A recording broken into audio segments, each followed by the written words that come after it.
Today we have a delightful chat coming up with Denise Stefura. Denise and I go back a couple of days, which she'll explain in her words and I won't in mine, when we both worked at the Michener Center. But Denise is also, if you go back through her family, was a Moor, and the Moors were very, I would call them famous well before my time, our family time in Red Deer. So she's going to tell us a bit about the Moor family before we get chatting about her background as a pharmacist and working at Michener, and a bit about the community, pharmacy community in Red Deer. So today's a delight to renew our associations in a more formal sense, yeah. and enjoy chatting about some of the things that we've worked on together. But perhaps you begin by telling us a bit about your family, the Moore family. Okay. I'll just go back a little bit. I can go back to the 17th century, but we'd be here forever, so I'm not gonna. Actually, my sisters and I over the last year have done a great big family history. So, yeah. Oh, but really? yeah, Are crazy. there copies of it available? Crazy. In Not the yet. archives, or they were posted all over my walls in my house. So not yet. Anyway, my grandfather was Frederick Brindley Moore, and he was born in 1894 in Ireland. And his father was a physician, and history of physicians and pastors of all things throughout our history there. I wouldn't have guessed that, knowing you for so long. I know. At the age of 17, he decided the Canadian people had sent people over to England to see if they could find workers. And so they had spoken to them, and he came over. He was supposed to come over on the Titanic. But that was full when he got there, so he didn't come over until the next day, and there was news of the Titanic and the icebergs and stuff. So they had rerouted the next ship. So he got over to Canada, worked on a farm in Manitoba. That would be about 1913. Let's see here. I think the Titanic sunk in April 15th, 1912. 12. Yeah, bought his ticket for all of $50, so yeah. Anyway, they took the train to Manitoba, worked on a farm there, and it was too cold, so they had a cousin in Red Deer, so they decided to come to Red Deer to work. And that would be in 1913. Before World War I. Yeah, before the war, yeah. He then went to work for Corrigan's and worked on a sheep farm for a year. Near Red Deer? Yeah, and that's just outside on the Sylvan Lake Highway, so to speak. So yeah, then he worked there for a while, and Herb Corrigan down in Hillstown, that's where it actually is. And then he worked on a farm. He had gotten an agriculture degree back in England, and so he worked at thrashing machines on the farms for a while. In 1914, he got called up to the Army, and he served as a mechanic transport for medical inspector. So he was in Belgium, he was in France, he was in England, and he drove this person around. They were shelling in parts of Belgium, and that's when a rock hit his foot and kind of crippled his foot, and he got a medical discharge from the Army after that. So he came back to Red Deer then? Came back to Red Deer, yep. And through the Soldiers Settlement Board, he bought some land. So on that land, he farmed. He had cattle and wheat. So he farmed. Is that near Red Deer too? Yeah, in Valley Center there. Just east of Red Deer. Yeah.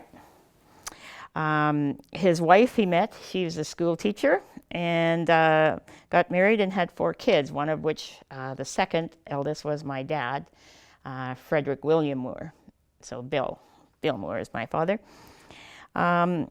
He then bought some more land and started going to work for Bannerman Motors, which was the start of his car interest, I guess, the interest in having a dealership. So he worked there for a while, and Bannerman's was going broke because it was the start of the dirty 30s. So it was going broke, and Grandpa my grandpa decided to start his own business, and he started Northwest Motors with Ken Bryant, and they each had $5,000. So they started the business with that. Ken Bryant, maybe about 9 months later, wanted to be bought out because he was allergic to gasoline. So, so he got bought out. So allergies created the... Yeah, allergy to the smell of... was it known as Northwest Motors at that time? Yes, they called it that. That would be about 1930, 31. Yeah. They sold, at that time, they sold Pontiac and Buick cars and trucks, and they were the first ones to get Goodyear tires, so they were pretty proud of their Goodyear tires. They started out with a staff of 6 and ended up with about, when they sold it in 2016 finally, about 90 people. So from 6 staff to about 90 staff. And he said we interviewed my grandpa way back in the 1980s. And he said he darn near went broke and starved to death back in the 30s, and because business was horrible. But after World War II, the business picked up. There was more money to be had.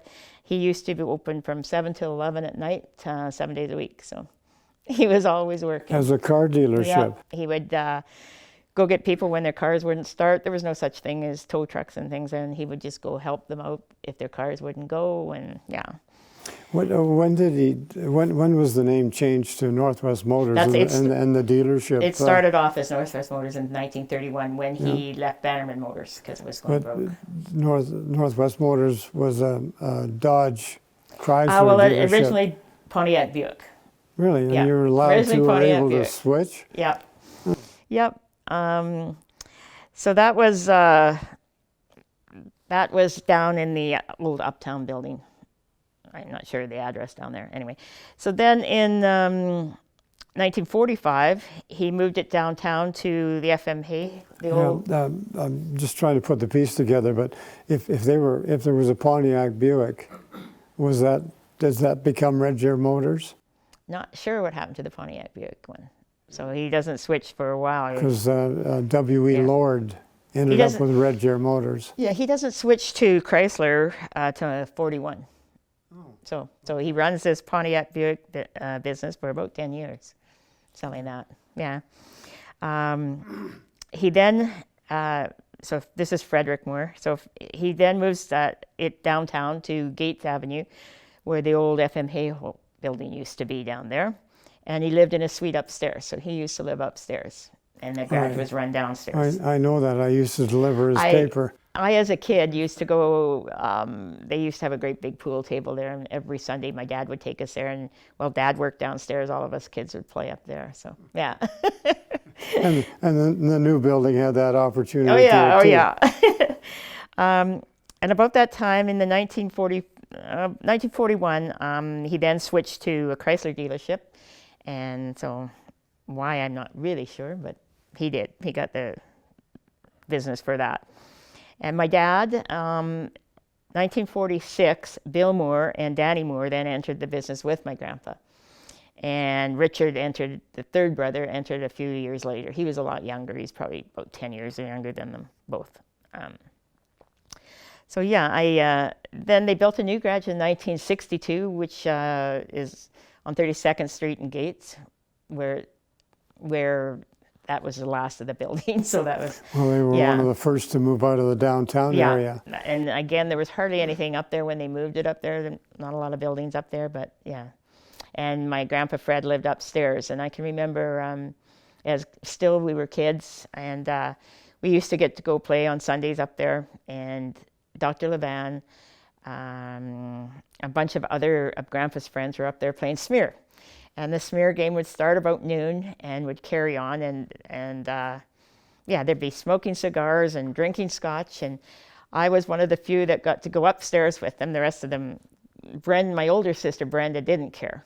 She didn't care to play cards or be around the smoke or anything, and the other ones were too young, so they were downstairs with my dad. But I got to sit in and pour drinks, and when they had to use the washroom for anything, I got to play their hands. So any of them. So I would get yelled at. It was just like anybody else, right? So Dr. Parsons was there, Dr. Levan, all of them. Anyway, so it was quite the crew back then.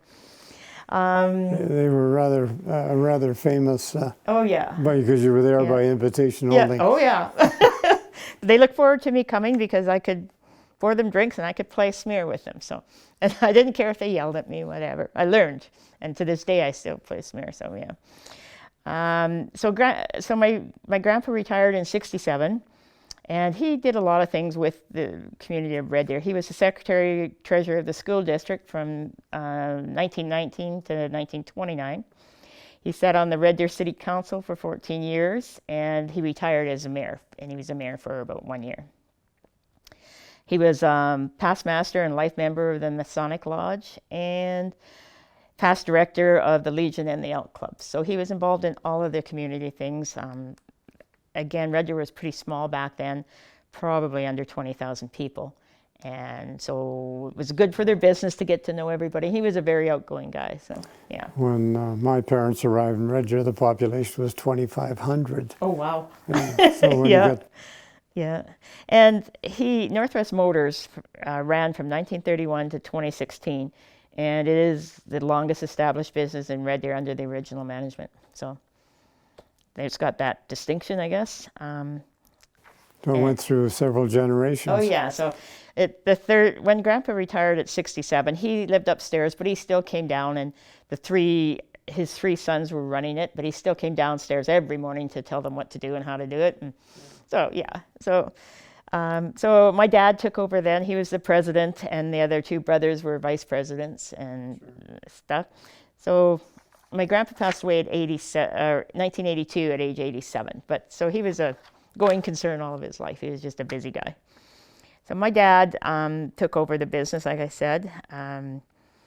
He had a few awards. He also he went to the U of A, never did graduate. Was going to be a doctor, but didn't graduate. He just decided to go into the business instead, which was a good thing because years later when he used to look at my report cards and tell me what to do, I found downstairs a copy of a few of his U of A reports where he got asked to leave. So that's kind of funny. Yeah. I laugh to this day about that, right? So, so he That's pretended he left. surprising because he had such, he was a member of the Rotary Club too, Yeah. but he had such a fabulous sense of humor. Oh yeah, yeah. And everybody in the club used to enjoy it when he would Yeah. go up the podium because you knew there was a good story coming. Yeah, well, this was his English. He got asked to maybe leave because he wasn't doing so well in English, which is fine with him. He just, back in those days, you just moved into the business that your dad was doing anyway. So yeah, he did that. And he was going on to school under the program for veterans, so it wasn't costing him anything. And so, yeah. So 46, like I said, he entered the business and he was given 25% ownership, so he thought that was great. He met my mom down when he was in Toronto, training for the Army. He met my mom there, and he told her he had a gopher farm back there, and that he's a rich guy, because she didn't really know what a gopher was. So she came, married him, and moved back to the gopher farm, which was a gopher farm. So yeah. In 1980, he was chosen Time Quality Dealer Award. So he was the winner of that, for Alberta, which was a pretty big thing back then. So we've got a picture of him on the Time cover. So that's kind of neat. My dad was actively involved in the community, just like my grandpa. My dad was president of the Alberta Automobile Dealers Association and the Motor Dealership of Alberta. He was vice president of Central Alberta Auto Leasing. He's won Chrysler's Golden Opportunity Award for distinguished service in parts, in service, and in customer relations. So he's won a bunch of awards, and they used to hang on Northwest Motors' wall, all over the walls. So On a percent basis, Northwest. yeah, yeah, Because of Northwest Motors, they owned yeah. they sold a much higher percentage of Dodge Chrysler vehicles They were a big than seller elsewhere back in the day. in yeah. the country. Yeah. He loved flying, so he finally, I don't know, about age 60 got his pilot's license.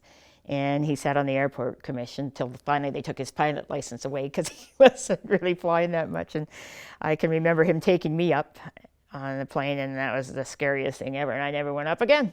So I don't doubt they took his license. Yeah. So he sat on the United Way board and the District Museum. He sat on the board of that. president of the Kinsman, the K40, Masonic Lodge. He was on the advisory board when Central Trust first set up their bank here and things, and an active member of St. Leonard's Church and things. So when he retired in 1996, then my brother and my two cousins, Fred, Randy, took over the business then. And they ran it for, well, I guess 20 years, till 2016. And because of all the partners in the garage, which was all of us kids, which totaled 11 of us, with 3 actively working in the business, it was a good time to sell. It was business was good. The boys were getting older and didn't really want to run the garage forever, and so that's when we sold in 2016 to Go Auto. And Go Auto leased the land, bought the business and leased the land from us, and then Go Auto subsequently built in their new spot. And we sold the land to Co-op, who now sits there with a gas station on there. So, yeah. So that's the business. Your family has done a lot outside pharmacy. Yeah. Yeah. Yeah. And they also, one more thing, they sold multiple things at that business. They sold trailers, they sold motorhomes, they sold pools for a while. They wanted to each have a pool in their backyard, so they decided they were going to sell pools, and they sold pools to maybe, well, the 3 of them each got a pool, and maybe 10 of their friends, and then they folded that business. So that was their way of getting a pool in their backyard. So, yeah. Adventurous. Those things were done back then. Entrepreneurs. Yep. Yeah, so that's the Moore history in Red Deer, basically. Oh, why don't you tell us a bit about yourself and me? how you ended up in pharmacy Okay. and back in Red Deer. Okay. I was the second of 4 children that my mom and dad had. Growing up in school, I was just mostly interested in sports. I played softball for about 10 years, and we won a bunch of city championships when we were kids. Then I decided that I was going to be a golfer, and so I started that when I was about 14 or so. And I won. I'm no good now, no doubt about it. But I've won Balmoral Championship. I've won the Riverbend Ladies Championship. I won multiple things in the Alberta Pharmacy Golf Championship. But now I'm just old and no good. So yeah, I attended schools, Grandview, Eastview, and the Comp. Then I attended first year Red Deer College and won a scholarship there. And then 3 years at the U of A to get my pharmacy degree. And how I decided to be a pharmacist? Well, don't know if I'm kind of ashamed to say it, but here we go. So and when I graduated grade 12, I was just going to do nothing. I was just going to have a good time and wander around the world and see the world. And my dad said, well, I could either get a job or I could go to school. And I go, oh man. And my only real jobs had been in the garage every summer. I would do stock and answer the phones and things like that.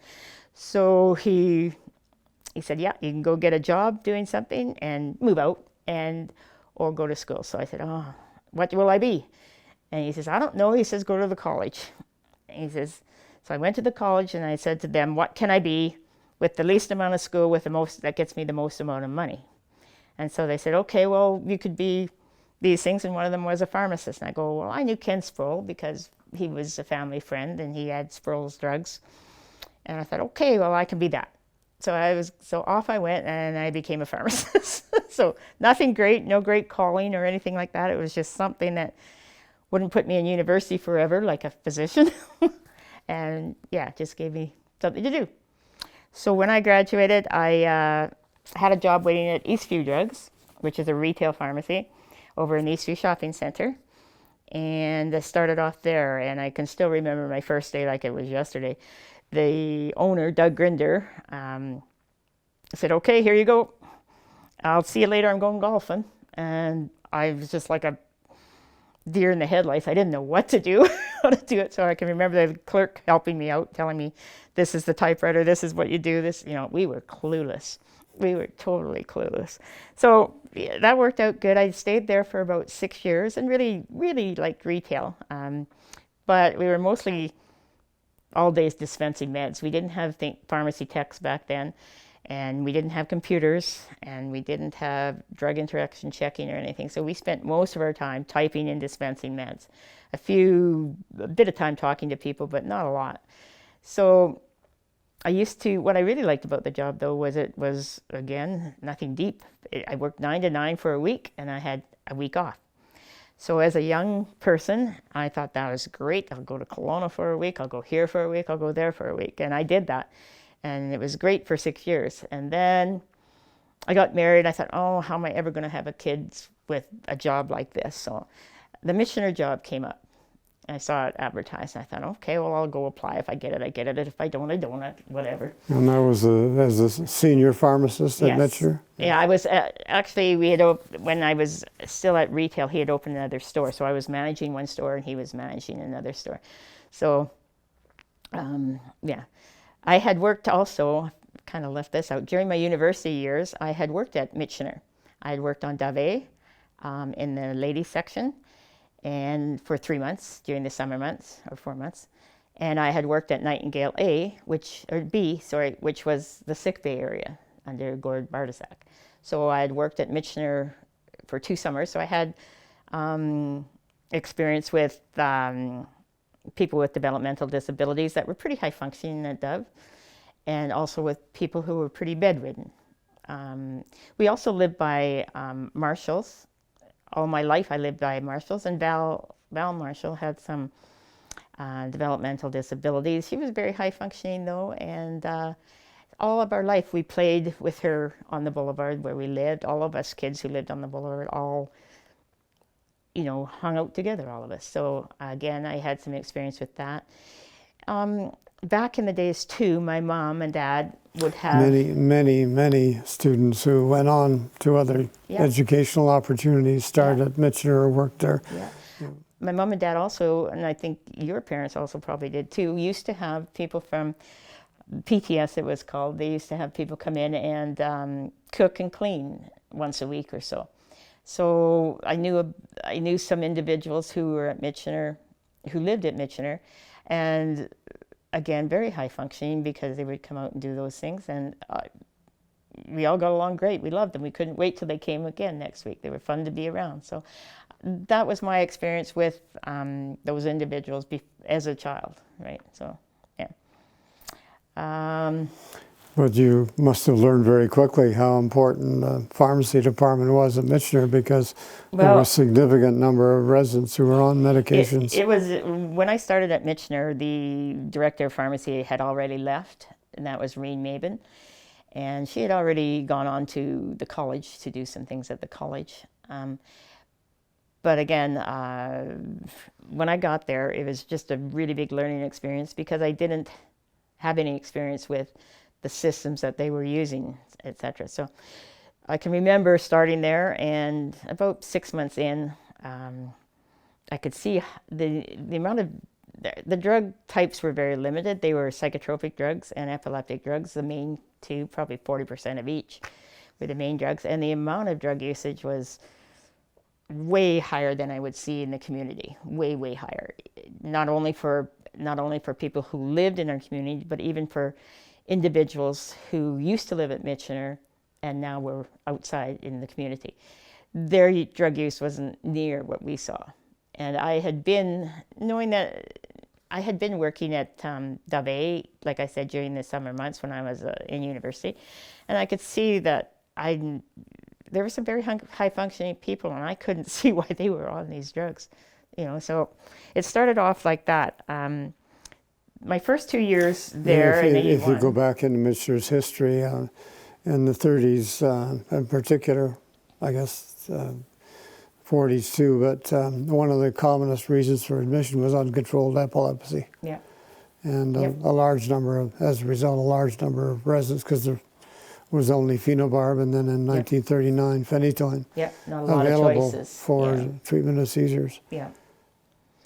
Yeah, I mean, my first 2 years there, I was Dr. Russell was my boss at the time, and his main interests or his main goals at the time were formulary control, cost control, and developing a provincial drug formulary program. So my first 2 years were basically spent in those types of areas.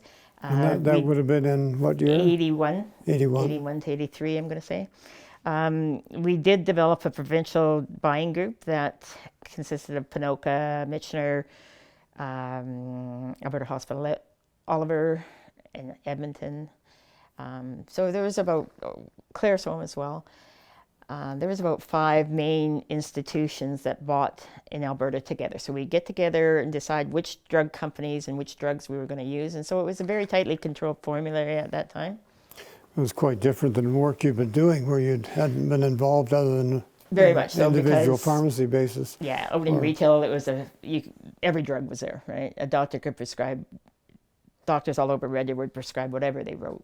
So we had all the drugs, whereas in Michener is very tightly controlled of which drugs. So those were the main pushes during his years or my years with him, I'm going to say.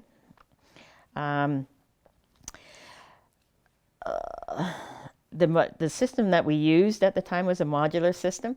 So basically that was vials of drugs, prescription drugs, in little module systems that were sent out to the homes, or the units they were called at that time, sent out to the units, and staff, lay staff would give those meds out to the people that lived there.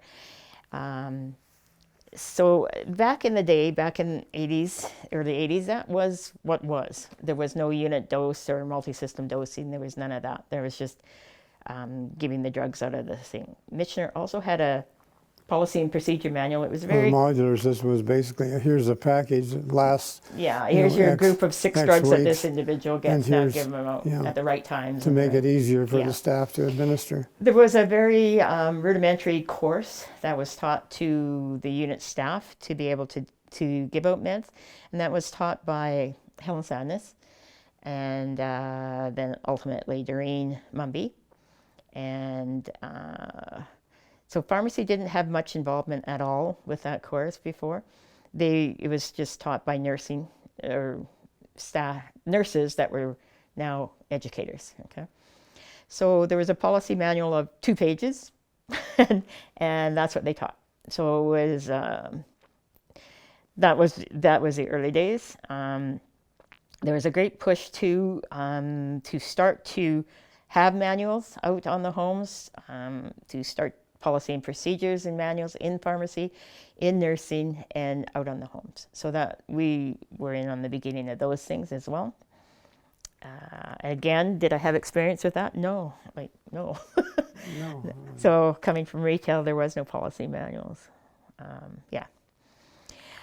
So like I said, pharmacy, the pharmacists were mainly dispensers back in those early years, in the early 80s. We didn't have techs that would do this dispensing. We did it all ourselves. We didn't have computers. We didn't have anything like that. Okay, so then about 1983, Brian Elliott and myself. Brian Elliott was the finance fellow? Finance fellow at Michener. VP, Yeah, we started talking about computerization. Computerization of pharmacy was just coming into being. So we thought we should, I thought that we should computerize. We had a high volume. We probably had, there might have been, I'm trying to remember, 1,400 staff, or 1,400 clients that lived there at the time. And probably the average person was on 6 to 8 drugs. Yeah, and that'd be true of 1983. So just a high volume in pharmacy and a lot of work. And so when computers started to come in, we started to investigate computer systems.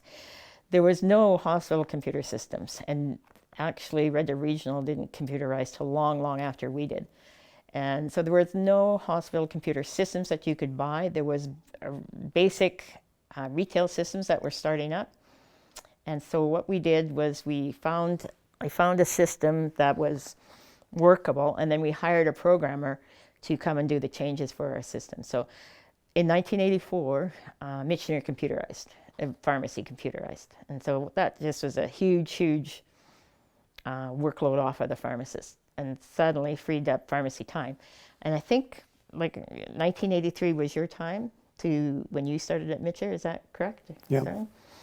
Yeah, so we started to identify, once we had the computerization going, we've had pharmacists time now to actually start to be able to look at some of the issues that we were seeing, which was a lot of psychotropic drug use, okay?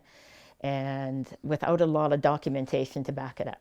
And so we started to talk to you about those things. And you were, maybe talk about you're in the midst of computerizing some things as well.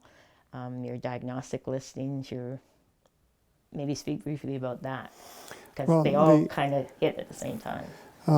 There was just quickly two programs. The first, I noticed that the staff on the units, particularly the housekeeping staff, were not taking good care of the solutions that they were using.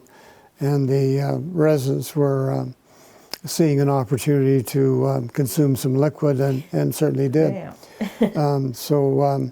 I can remember collecting the bottles where there's been an example to back it up, and wondering what to do with it. I put them on the table of the executive committee, and they looked at me in horror. But we chatted about it, and you came up with the idea of classifying them and labeling them. And that became a precedent for the rest of the province. Yeah, in 1985-86, we started the hazardous product program, which identified, we used to do home audits, and we would go to all the homes and all the areas in Michener, and again, that's where we saw things everywhere, right? Sitting out in the open, doing whatever, where people could just drink them, and people did drink them back in those days. So we started a hazardous product program, and we basically used a stop sign or stoplight colors is what to do. So we had these little stickers. Red meaning you had to store it correctly. Orange was be careful with it, and green you could store it in the open. And yeah, that was the start of that program. We started to collect. I'm going to call them material safety data sheets because that's what they're called now. But we would ask the companies for what was in those products. I'll use an example, Dove soap or something, Dawn dishwashing soap. We'd ask the company for what was in those things so that we would know how to store them. So we started to collect all those sheets.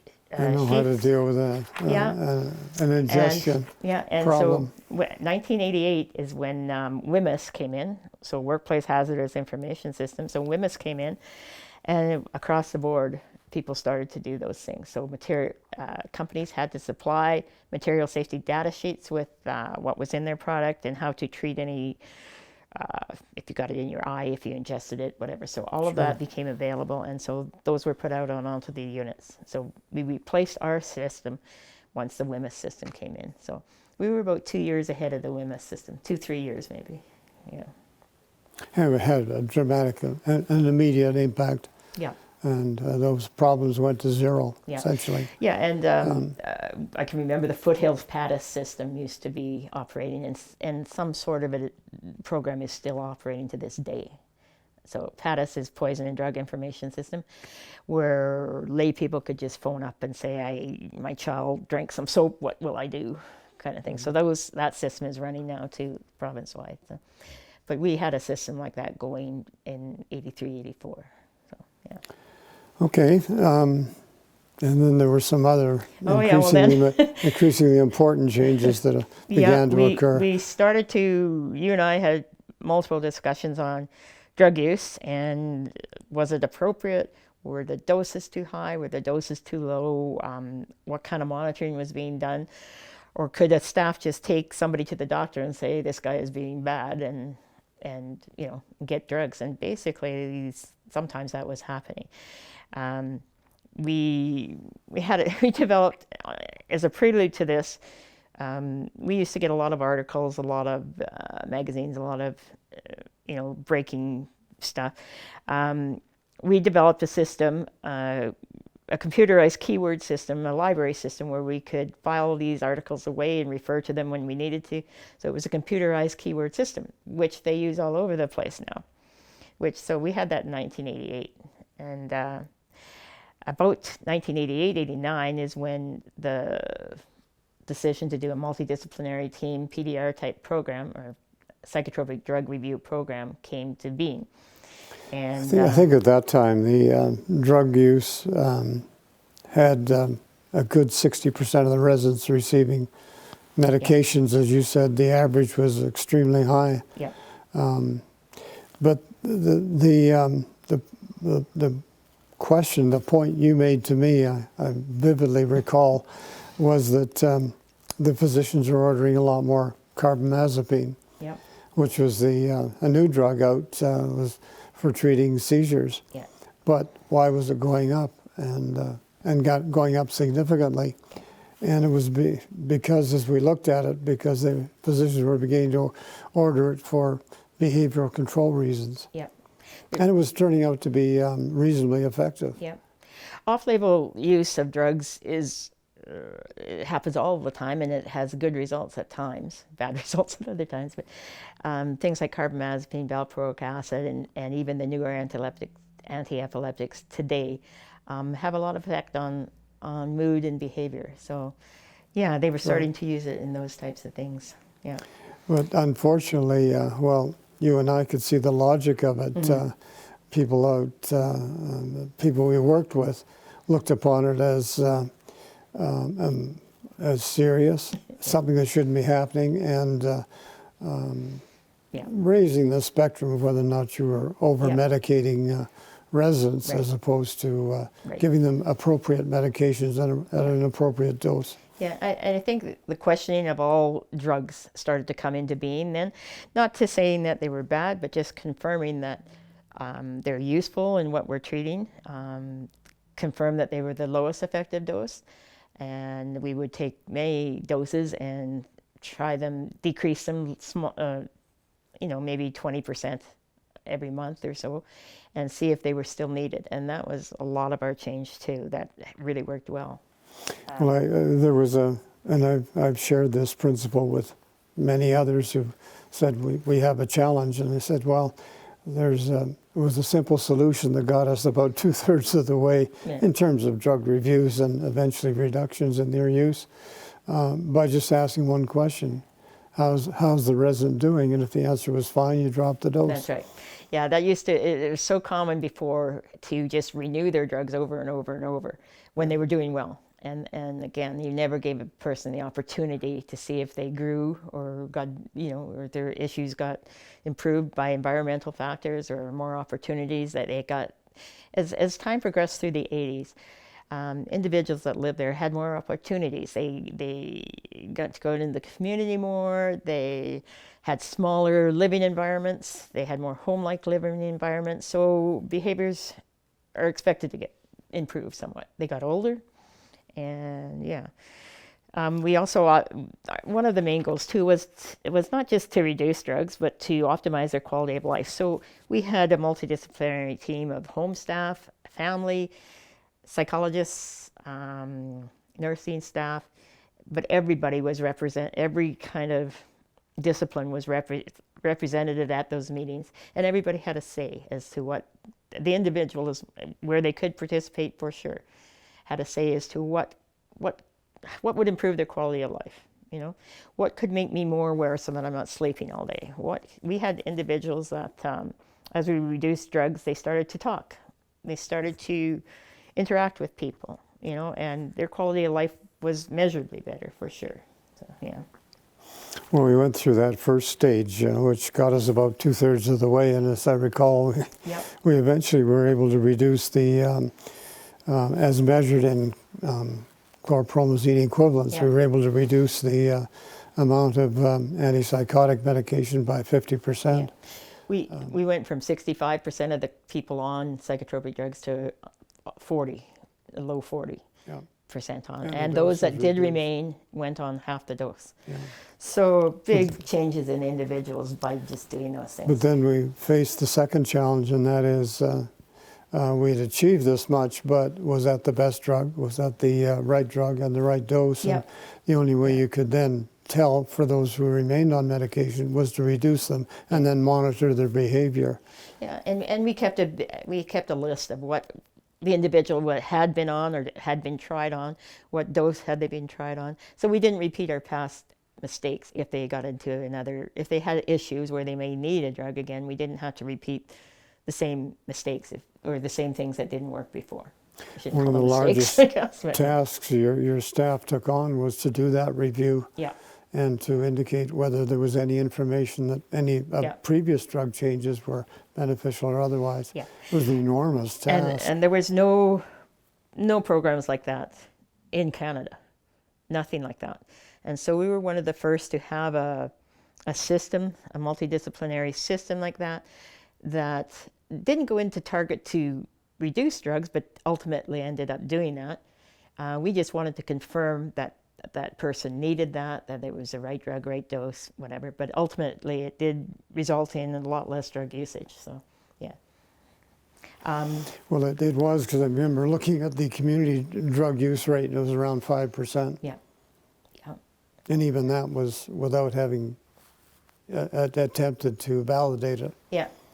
So, I mean, a lot of good came out of that program. Well, and it was, I guess one of the nice things about it is it was recognized for what it had achieved. Yeah, we won multiple awards for that. Together, Michener, that whole team, the whole multidisciplinary team, won the Premier's Award of Excellence, the Silver Award of Excellence in 2001. And so that was a big thing back in those days to win those types of awards, because it recognized that we all pulled together for individuals to make their life better. And that's ultimately what we did. But you achieved some national recognition as well. Yeah, the pharmacists, the Pharmacy Association has a National Commitment to Care award, and we won that award shortly after the Premier's Award of Excellence, also in 2001. The thing that we entered into was the development of an innovative system. So that's what we won. So it was innovative across the whole country, the system that was developed, and expected to improve patient care and overall healthcare delivery. And so that was the category that we took to that. And then subsequently to that, later on in the year, the 3 pharmacists that were involved in it were recognized by the Alberta Pharmacy Association as excellence in care. So we were also presented with awards from that. So 3 big awards actually from that program. Yeah. So. Well, that's not quite where it stopped, was it? Oh no. You wouldn't let that happen. Yeah. I think, I don't want to underestimate the programs that you also had running, because they were very important in allowing us to be successful in what we did. And your medical care plan, to me, is still one of the outstanding things, and the precursor to the electronic health record that is now out in Alberta. So I can talk about it, or you're probably better to talk about it. So. Well, I, like you, I could go back and talk about how it evolved. But we did have a substantial amount of medical information on every resident, Yeah. which was terribly advantageous in terms of researching it or Yeah. trying to pull it together in a way or in a form that everybody understood. I suppose there was a second opportunity, and that is that there was kind of an open-ended consent to take this information and share it. Yeah. So long as it was done advantageously and respectfully, and only to those people who needed to know. Yeah. But coming out of that review system, there was a lot of data that and systems used and incorporated within pharmacy to produce information. Yeah. So the annual reviews that we were doing, it made it very easy to go back and say, okay, we have this lifelong medical history now. What's important in it? Yeah. And coming out of that became a medical care plan, as we call it, but I wanted the very most a 2-page summary of that information, but it was very simply and logically aligned into what was the diagnosis, what was the medication that they were on for it, and what was the current status, Yeah. and what were the significant investigations that might have been done to confirm that. Yeah. And you people, provided so much of the information to pull that together. But when we were able to then, on a single piece of paper, show all the major diagnoses the individual had, and then to review it and update it and correct it as we went along, it was an advantage to everybody. Yeah. Because there were copies of it on the units, but it was particularly enjoyed by the families because they could understand it, and if they had somebody home for a time or a home period, they could take this sheet, which we would give them annually as part of the request to provide continuing care, and they could take it to the hospital and show it to them. Yeah. I was rather surprised, both the individual with the single sheet of paper, and here was somebody who couldn't tell you what was wrong with them, but here was the summary of everything that had happened. And the crazy thing is that to this day, so many people, medical staff from Michener, still keep one on themselves. So it's a body system. So it could be, bones and joints would be one category, and they still keep those types of things going on. So because it lets you know, when did I see that specialist? What was done? What drugs have I tried? What issues do I have that I still have today? So again, a really good precursor to the electronic health record. And if you want my opinion, it's still better than the electronic health record that we have today, because they are not geared to body systems like that. So that's my opinion. and they're not current and maintained. No, and they're not, And there was a customized system in some ways. But they looked at ours, and they did take things from ours. And again, we had one in 1991, was it? 1991, this is the start of our electronic health records. They, about 10 years ago, theirs started in Alberta. So, yeah. So again, we did give on these things that were developed. We gave presentations in 2004 to the National Association for the Dually Diagnosed. You and I both did that. Not all teams are created equal, if you remember writing that up. And again, it talked about strategies to assist with diagnostic challenges, how review processes that we had developed and systems that we had developed, and the team process, the transdisciplinary team that we had developed too. So those things were given at conferences.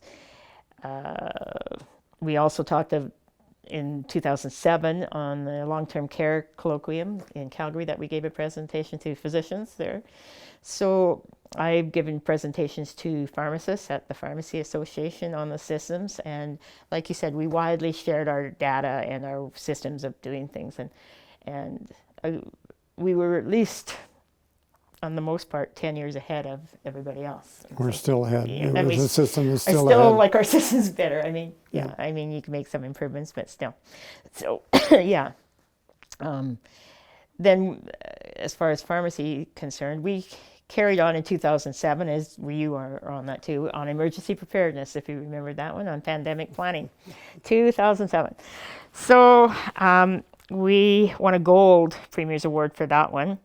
I'm going to say there was probably 4 or 5 main people on there. Derek Richards, you, myself, Carol Walling was on there as well. But we developed a very comprehensive plan on what to prepare yourself for pandemics, knowing that flu, we never knew COVID was coming, but flus, other diseases that were coming up, we knew something was probably going to hit us, and how could we operate as a unit, be it medically, staff-wise, kitchen-wise, all of those things. So every department in Michener had a plan for that. Derek then went and took it Alberta-wide. So it started off with a Michener-based plan on what to do if a pandemic hit. It then carried on to what Alberta could do. So he gave presentations to the public service, but also to the private. So we have no control over what the private sector did, whether they developed a plan or whether they didn't, but public service had a plan. So 2007, pretty good for what eventually hit us with the pandemic, right? The underlying theme was emergency preparedness, and we were looking at all sorts of challenges that could face you from electricity loss or heating loss or whatever. Yeah.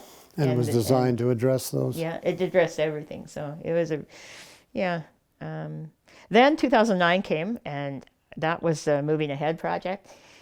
And it was the start of the end, let's call it. The census at Michener was dropping. Yeah, Michener, society as a whole was going to not an institutional-based system, but more of a home-based system and a community-based system. So institutions were running out of favor started probably in the mid-'80s. And really hit. Actually, earlier, yeah. Yeah, maybe a little really hit about the time that Michener got serious about doing something and really started to downsize and tried to move people back to the community they came from, it's closer to their baby sisters, mom, dad, if they had one still.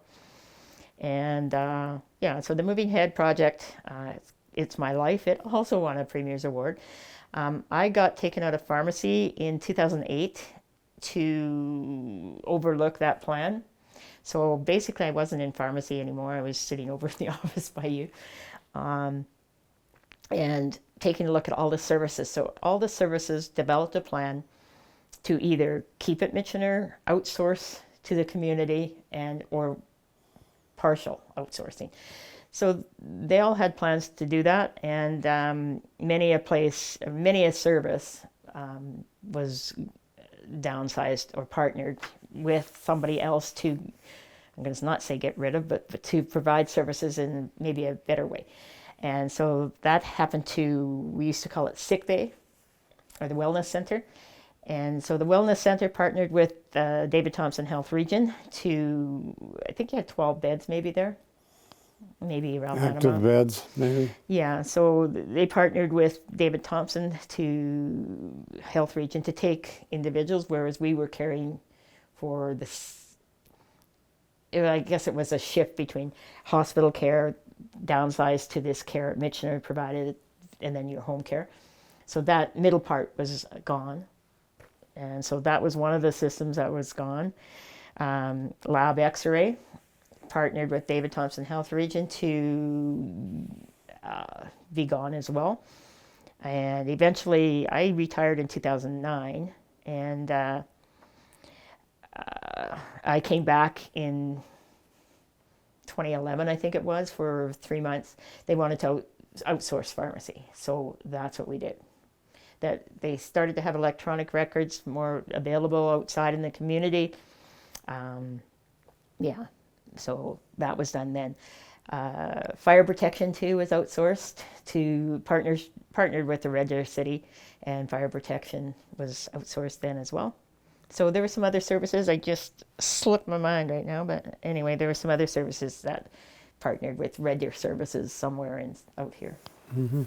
Okay.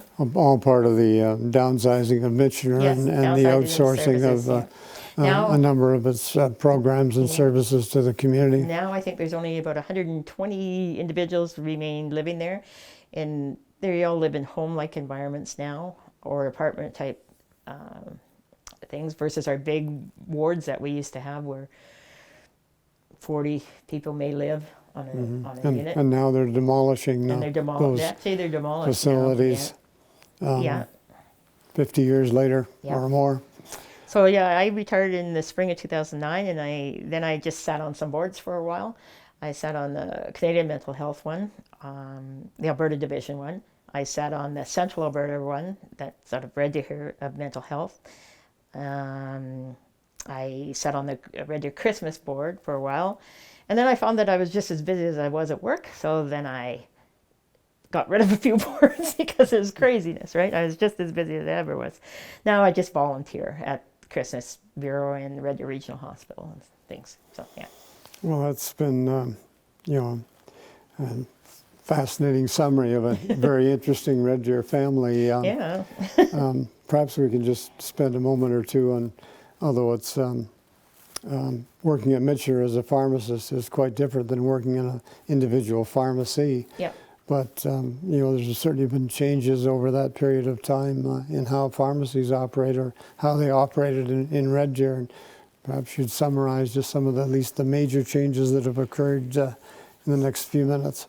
Okay, so I think one of the major things that came along was I'm going to say pharmacy techs, the regulation of pharmacy techs.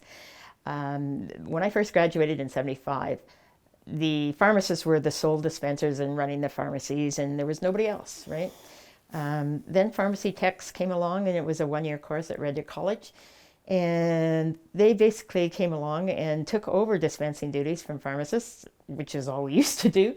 And all of a sudden we had free time to start to look at patients. And so that's been a big, big shift in pharmacy, both lesser so in hospitals, because hospitals always kind of did those things. And they always had people helpers, although they weren't regulated. But a big shift in retail now is they're actually paid by the Alberta government now to do medication reviews on people, and they can do one on everybody once a year. Do they do it on everybody? No, because not everybody needs it. So you have to be maybe 5 or 6 drugs and things like that.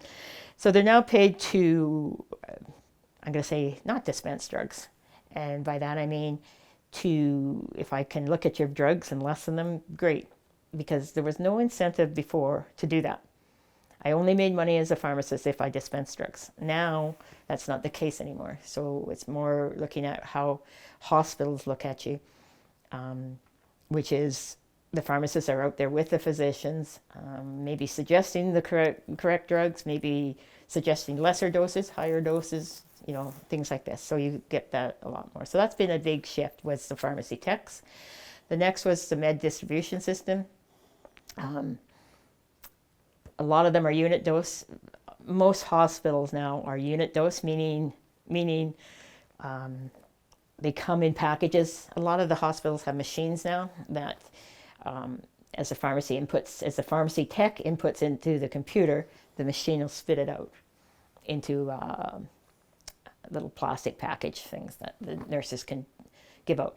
And again, that's a lot safer system than they used to be, where you don't have nurses dispensing drugs.